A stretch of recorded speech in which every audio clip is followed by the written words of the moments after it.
We're going to go out to our Premier Chevrolet of Carlsbad fan hotline on a Friar Friday, and we're joined right now by the president of baseball operations, general manager for the San Diego Padres, AJ Preller. AJ, good morning. Good morning. Hey, we know sometimes luck is part of baseball. A game like last night, what do you do? What do you do? What do you do during a game like that when obviously, you guys are hitting the ball hard all over the place. You get some really good pitching performances, and the ball just will not fall in the outfield.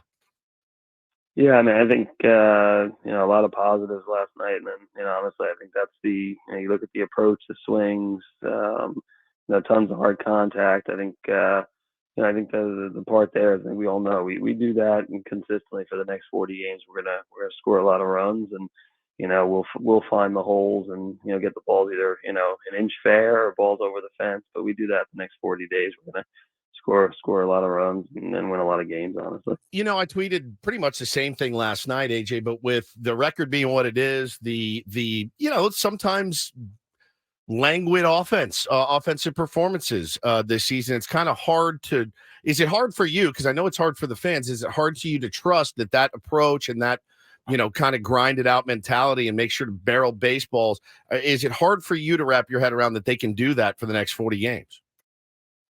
No, I think we, that watching that last night, I think we feel like that's what we're capable of, and getting there consistently, and really the conversation, hey, making sure from a mechanic standpoint, approach standpoint, what we're trying to do, team offense. I think we've shown it at different times throughout the season, but right there's a blueprint. We bring that tonight. I think good things are going to happen, and at this point, about 40 games left to go, a quarter of the way to go. There's still a lot of season left, and again, we swing the bats like that. We're gonna score a lot of runs. Last time we talked to you was right at the trade deadline. I know you were excited about those moves. Mixed results. Garrett Cooper's been heating up, but G-Man Choi on the injured list. Rich Hill is 0-3, even though he had some bad luck yesterday as well. Scott Barlow's had mixed results. What's your evaluation of kind of what you've seen from the new guys that you acquired at the deadline? Yeah, I think like you said, I think those guys were acquired, to add some depth and fill some complementary roles. We've gotten a couple big swings from Cooper. I think Ruben and Ben Fritz have done some things with Scott Barlow here recently. We've seen a velocity uptick, and his last couple outings have been throwing the ball really well. So expect him to be a big part of the pen here in the last month down the stretch. And again, I think we feel like, even going into the deadline, we have the pieces here to win. We have, it's going to really come down to, the guys that are in the lineup every single day. And I think with the trade deadline acquisitions, they're meant to, get up to speed and quickly and kind of complement what we feel like is a roster that's capable. Talking to Padres president of baseball operations, general manager AJ Preller here on Ben and Woods this morning. And this season's been tough. We've talked to you a bunch last year, and this season it's just everything's been a little more tense and terse, and every conversation we have is a bit like a cross-examination, AJ, instead of our usual lighthearted selves. But I think one of the biggest questions, the one that we get kind of the most, and wanted some clarification from your perspective as the GM and president, Matt Carpenter's situation. I think we all agreed. We bought in when you brought him over, and now 1AB in the last 3 weeks, a month or something. How do you justify that to the fan base that says, hey, we got 40 games left? Shouldn't we have a full, complete team that we're able to use? What is the plan, or what was the plan for Matt Carpenter, and what happened? Yeah, I think with Matt, again, I think bringing him in here was, obviously, we looked at the last few years, and get into the postseason last year. It was, we want to extend our lineup. Matt brings the ability to have some quality ABs. It's a tough at bat for him, and hasn't swung the bat the way he's wanted to here so far, early part of for the season. And I think with us, it's I think he's capable of. I know he's able to have see ball strike. I think he brings a lot to the club in a lot of different ways. We talk about that all the time, and I think we have a commitment to Matt, or the ability with an option for next year that we're weighing out.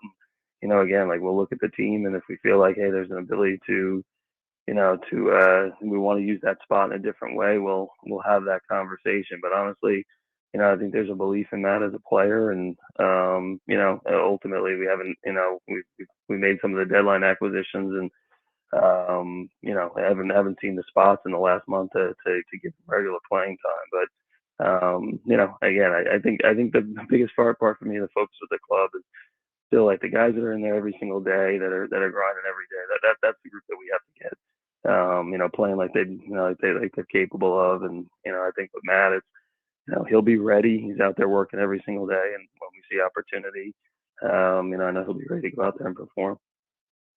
Woods gets to be the prosecutor, so I'll be the friendly attorney on the defense side. And I will give you credit because a lot of people said there's no way to rebuild a farm system without a bunch of top 10 draft picks. Yet somehow Padres in the latest rankings that just came out, top 9, top 7 farm system all of a sudden in baseball with 4 or even 5 top 100 players.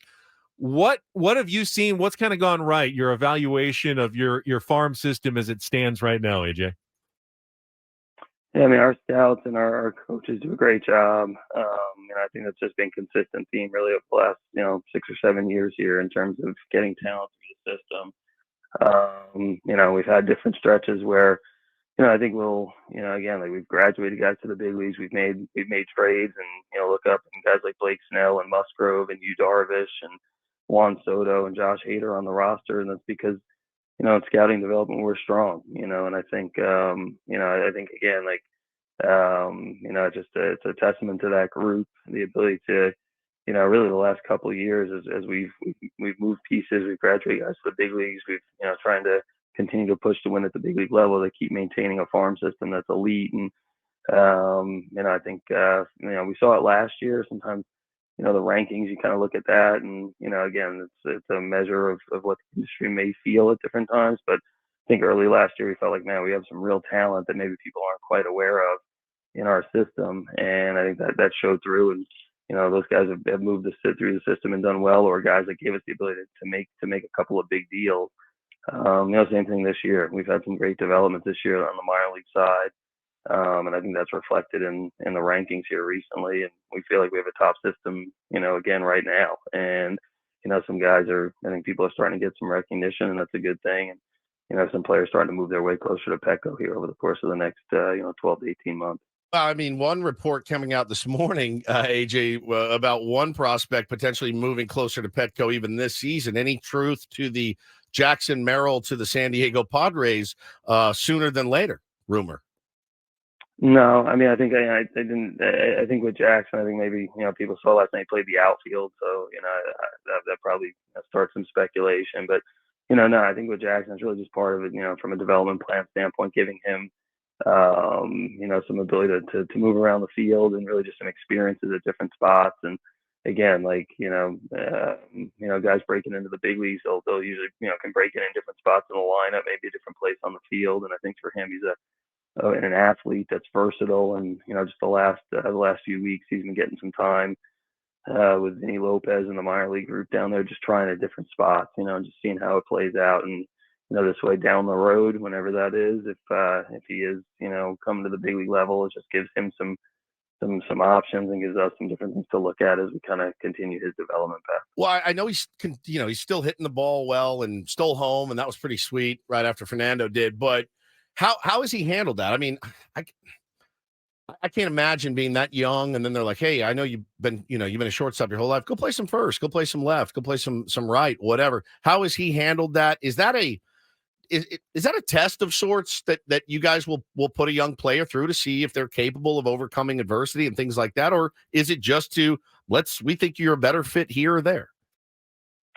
Yeah, no, I don't think he or we see it like as adversity. I think it's more just opportunity. And he's played other spots. He's been on summer travel teams and played with other elite players, and and played different places. I think in the draft, I think we looked at him as a shortstop, but really it was his bad athleticism, makeup, and from a defensive standpoint, we looked at him and said he's gonna be able to play a lot of different spots. And again, when you have somebody that's talented and can play shortstop, it's it's a quality thing, and then also the ability to move around the field. So I think from his standpoint, I think he's as an opportunity. He always is looking for challenges. He's wired that way, and think we've done our staff has explained it to him as far as, let's see what how you handle some other positions. And he's responded well to the AA challenge and also moving around the field a little bit. Talking to AJ Preller here on Ben and Woods on a Friar Friday. And AJ, I think if there's one social media comment I've been getting more often than any other lately, it's fans who are wondering, when is Pedro Avila going to get a chance now in the starting rotation? He's thrown so well out of the bullpen, usually coming in after Rich Hill. Obviously, Rich struggled in his first couple of starts with the Padres. My answer usually is, well, Rich Hill was required to be a starter, and they've got to give him that opportunity. But I will ask you, what's it going to take for Pedro Avila to maybe, crack the opportunity in the starting rotation, or is that something that won't come maybe until next spring? He's I think that he's pitched really well for us, and showing multiple pitches and the ability to command the baseball here, and he's put himself in those conversations. So I think we talked about it a little bit after the last outing, and ultimately decided that having Rich just to start the game and then Pedro to follow was the way we wanted to go. But he's put himself in that conversation. I think the next couple of days we'll talk more with Bob and with Ruben, kind of about the next time through. And again, I think credit to Pedro that he continues to throw the ball well, and like anything, the more the more success you have, the more opportunity you're going to get. And we'll keep talking about the best ways to utilize Pedro here in the next few days. Well, and we all think we know the best thing for the San Diego Padres, AJ. That's what everybody does. I mean, it's just one of the best and worst parts about baseball. Everyone thinks that they've got the solution and the right answer, and ultimately, whose decision is that to make? Is Bob? Does he come to you and say, AJ, I think this kid belongs, or you say, hey, you need to give him a shot in the rotation? How does one come to that conclusion? Because if it's strictly a numbers and performance thing, it seems to me, and I think a lot of fans, like a no-brainer. And I know there are egos to massage and things like that, but just wanted your thoughts on that. Yeah, I mean, we'll talk, all the time about myself, the coaches in terms of, best way to utilize the roster and what it looks like. So, I think, again, like we'll have those conversations, that had them last week and continue to have them in the next couple of days. And ultimately there's a lot of factors at play, and I think, the number one factor is, hey, what do we feel like is best to go win the game and go play really well here in the next 40 days and try to get a wild card spot. So, again, that'll be no different. We'll sit down again in the next few days, kind of talk about, hey, where we're at, roster wise, restaurant wise, everything, what we feel like we need to do, and, make a decision here on the best way to utilize Pedro. And last one for me, AJ, do you feel like, or can you comment on the team's urgency and your manager's urgency? We just had Craig Elston on. He was talking about kind of, these are playoff games, and there aren't, there's 40 games left in the course of a baseball season. It's about a quarter of the season left, right? Somewhere around there. Quarter of the season. So, yeah, I mean, it doesn't feel like there's that many games left.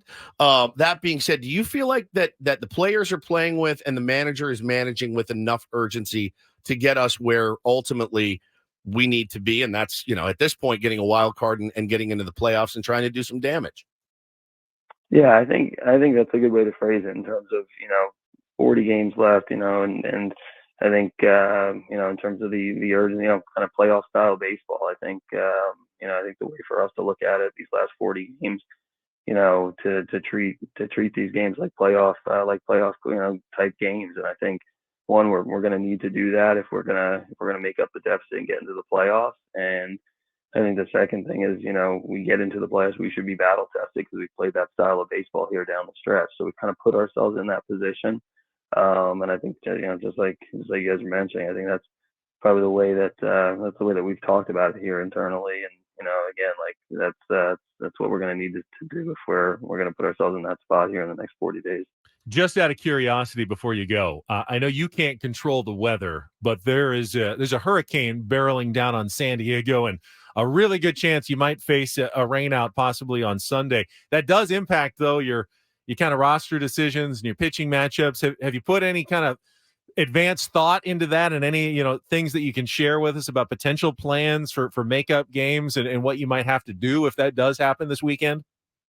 Yeah, I mean, we've already had conversations. Obviously, us in the league, we're monitoring what happens from the weather standpoint, which you don't usually have to worry about in No. San Diego. So I think we'll be aware of it. It's again, I've different plans there going forward, but I think it's one of these. We'll get into the next couple of days and let everybody that's tracking track, and we're just focused really on tonight and go from there.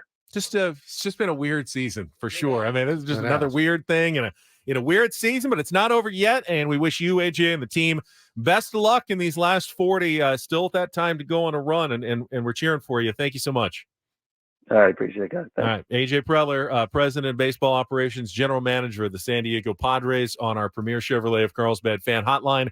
Save money the right way with Premier Chevrolet of Carlsbad. Visit them today in the Carlsbad Auto Mall. Chevrolet, find new road.